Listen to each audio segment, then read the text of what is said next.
Western concessions in China, starting with the sort of middle 1840s. Shanghai, as you know, was a small fishing town until after the Opium War, and when it ended in 1842, the British decided to ask for this as a concession to be given to them.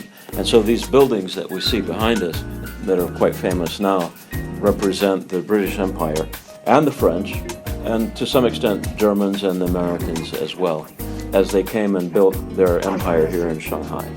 So, for example, behind me you see banks and hotels and tax offices, and this is where the commercial part of Shanghai was. Je te rends malheureuse. Je sais que c'est mal, mais je peux pas m'en empêcher.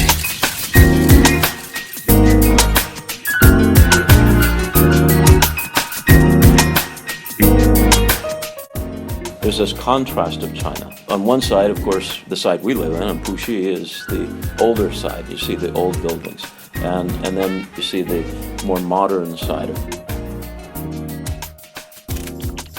And I think some people like to see the difference. Other people are just attracted to the waterfront of anything.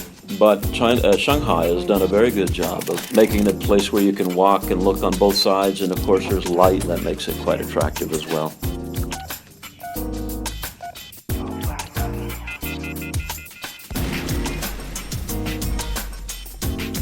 Of course, there's Nanjing Road, which leads right to the Bund. Yew Garden is near there, and then you can walk up around the river, or even go to the other side to Pudong.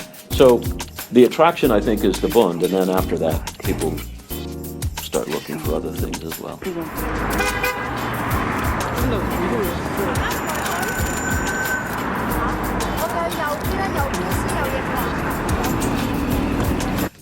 Probably 20 years ago,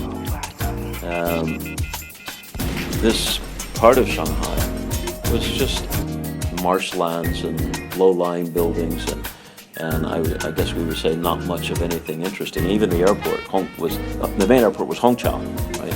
And that's on this side of the river.